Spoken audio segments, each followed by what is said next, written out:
Seth Harris, who was the labor secretary under Obama, explained to us how back in the 1970s and 80s that the richest of the rich started getting together and forming their own little clubs and used their power united to get the things that they wanted and to help control the country to be the way that they wanted it to be. So, are they busy right now controlling things like the Republican Party and making sure that people they want to get elected are elected? Let's find out. Award-winning writer Nikole HannaJones gives us some insight.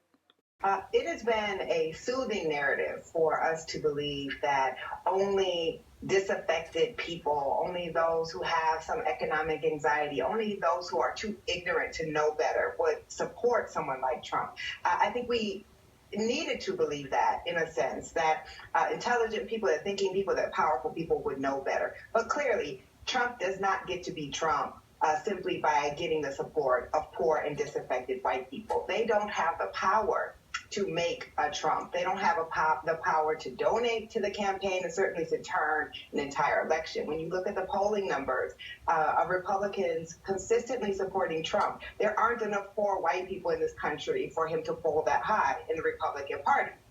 But this has always been the case.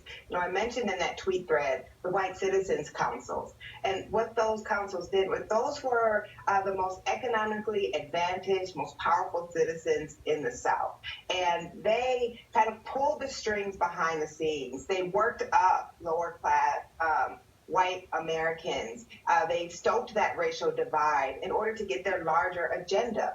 And they tried to manage the violence. I think what we saw on Wednesday was what also happened in the South during Jim Crow, where sometimes that violence would go too far, and then it would turn the tide. It would actually make enough Americans sit up and say, okay, this is enough, it's gone too far. But I think we really need to do some serious soul searching about why we needed to believe this myth that these were just white people who didn't know better, when really Trumpism and that radicalizing, but also we understood for those at the kind of peak of power, this was about deregulation, this was about tax cuts for the wealthy, this was about using the veneer of disaffected white Americans to push a larger agenda that was going to be to the benefit of them. And the reason that that has worked is that the racial divide has always been, since the American Revolution, when the British exploited the racial divide against the colonists, the sharpest tool in the arsenal. We have kind of almost a primal reaction to the stoking of that racial divide, and it never benefits low-income white Americans. It only benefits the elite, and we saw what happened with that this past week. Now, what has long been the case in this country is that we have wanted to quickly move on to reconciliation when it comes to this sort of divide. We've always been afraid that if you actually punish those kind of white nationalist element in our society, it will only make things worse. But in fact, what history shows is not reacting, not forcing accountability, only emboldens those people in those movements. So I think there has to be some real accountability. There has to be some enforcement of the laws. And then after that, I think is when you can start trying to build reconciliation. But I think what is clearly the case is not doing anything, is only emboldening this to expand. Absolutely. I mean, we saw this immediately when you saw the exit polling, that the typical Trump supporter had a median income of about $70,000. That is certainly not low income. That is certainly above the average worker in this country, that they were well educated, they were middle to upper class. And yet that narrative stuck. Who benefited most from that narrative?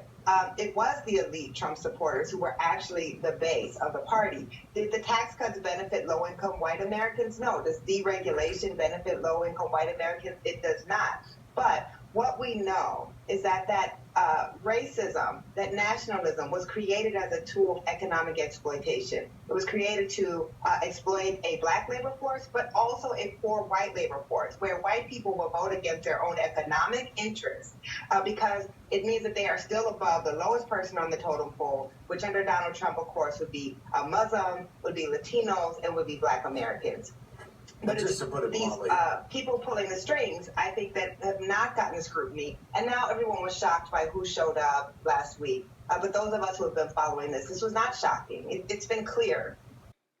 Joe Scarborough summed it up pretty well. I just wanted to follow up on what you said, and you're exactly right.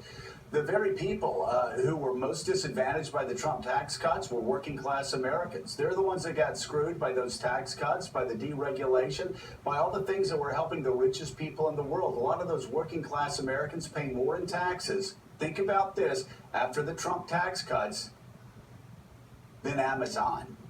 Let me say that again. A lot of those working class Americans who got screwed by Donald Trump's economic policy, screwed by his tax cuts, screwed by his deregulation, screwed by everything that he did to help the richest, wealthiest Americans. And then, of course, he'd go down to Mar-a-Lago and was quoted as saying to all of his billionaire friends there, I just made all of you a lot richer tonight. Yeah. You should love me.